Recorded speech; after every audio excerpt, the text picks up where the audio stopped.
Do you have a house cat in desperate need of a little entertainment?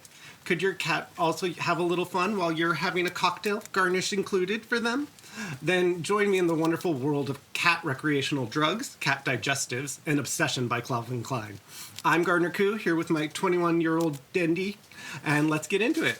So everybody knows that cats love catnip, but did you know that people are referencing two distinct plants? There is catnip, and then there is catmint, which catnip is a biennial that lives for 2 years, and catmint is a perennial grown for its flowers. Honestly, catnip is more of a weed than a garden plant. It gets rangy, no fun flowers, and it can really reseed. The main reason to grow it is if catmint isn't working on your cat. I'm not totally sure why, but catmint doesn't work as well as catnip, and even catnip doesn't always work 100% of the time on cats. As I said earlier, catnip is basically weed, so cultivation is pretty easy. Water, give it some when you remember. Grow it in full sun for the biggest crop, but as you can see here, I have mine in shade and it's doing fine. Poor soil is totally okay too. Catmint is a polite perennial that likes full sun and good drainage, and a yearly trim back to keep it tidy. They have flowers in white and purple, and they bloom in the summer times. There are dwarf varieties like this one, or large ones like Six Hills Giant, which gets 2 to 3 feet.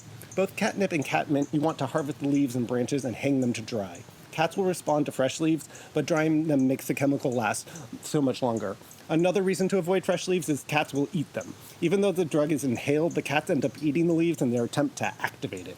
This is perfectly fine for the cat, but then you lose your leaves to their stomachs. Whereas if you dry them, you can use them in a toy over and over again.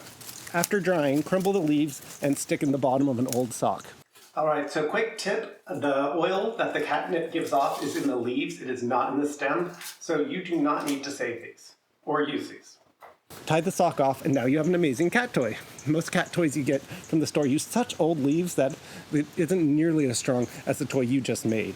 Your cat is about to have a great time, and be sure to make yourself a cocktail to join him with. Another great addition to the garden for your kitty friend is catgrass.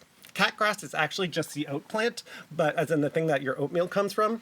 So you just want to give it plenty of water and good potting soil. You're really trying to just grow the best little lawn ever for your furry friend. And like a lawn, be sure to mow it if it starts to get too tall. The catgrass freshens their breath and it aids in hairball removal. It helps them, hack it up.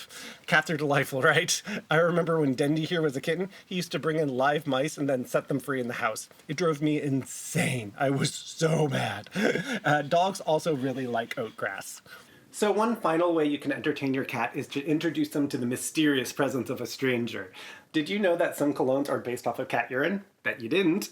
For this reason, you can spray cologne around your house and give your furry friend a smell journey. The one I have seen most referenced is Obsession by Calvin Klein for men, but supposedly there's quite a few of them out there.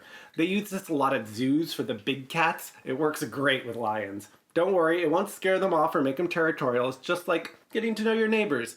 I gave this to my father-in-law one time, and I think he used it on his trail cam, but I'm not sure. And after that, it got eaten by a mountain lion. I swear, it doesn't attract them. It just makes them take notice for a minute. So go out there and entertain your kitty. I'm Gardner Koo. This is Dendi, and go get your hands dirty.